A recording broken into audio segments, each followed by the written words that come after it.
Hello mga karils, gandang gabi. Kumusta na kayo? Sa dating gabi guys, papasok na si Lola for my night duty. Yan, papasok na. Getting ready na si Lola kasi nandyan na yun na nag-aantay sa akin na maghahatid sa aking trabaho. Kaya ito si Lola, going for my night routine. Nag-alaga ako ng Lola. Napakahirap po ang aking trabaho guys. As in, napakahirap.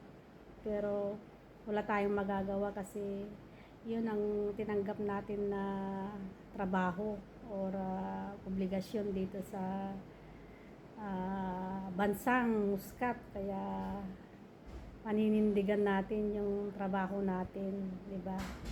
Kailangan natin maging honest sa trabaho natin para gustuhin tayo ng mga amo, di ba? Para hindi tayo ma-terminate sa ating mga amo. Pag maganda yung syempre yung performance natin sa ating trabaho, syempre magugustuhan tayo, madadagdagan ang ating syempre benepisyo, sahod, 'di ba? Ganun guys ang gawin natin para sa ating buhay, para sa ating pamilya, para sa ating kabubuti ng ating pamilya at sa ating pansarili.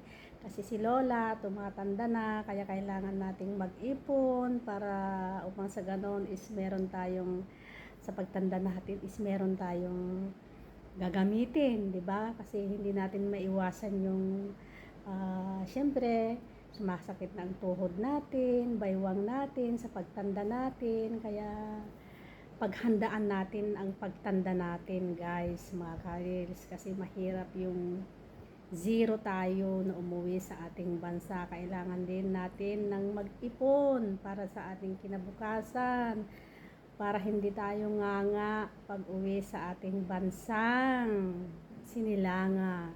Kaya guys, eto na si Lola, going to work na, kasi nandyan na si driver nag-aantay sa akin guys.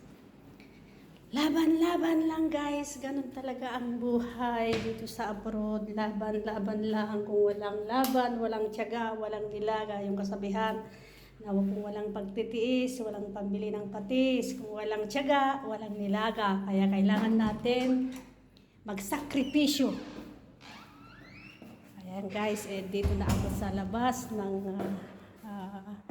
unit. Ayan, dito ako sa building nakatira, kasama ko yung mga anak ko kasi kinuha ko yung mga anak ko dito sa Muscat para may kasama akong magtrabaho para din sa pamilya nila, pang sarili nila, no? Kasi hindi habang buhay na ako'y inaasahan dahil tumatanda na si Lola, kaya kailangan din nilang magsakripisyo. Kailangan din nilang yes, Yarip, ulis. Para may ipon.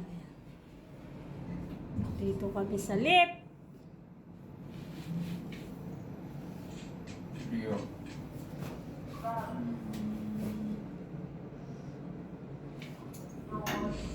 Yan. Ayan guys. Bye-bye na guys. Diyan na yung taga-maneho ko. Kasunod ko siya, kasabay ko sa lift. Ayan. Ayan siya. Patan. Pakistani guys. Hey guys, thank you and thank you so much. Thank you sa mga followers ko, sa mga viewers ko. And of course, for the commenters and sharers, thank you so much sa inyong support. Sana huwag kayong magsawa kay Lola.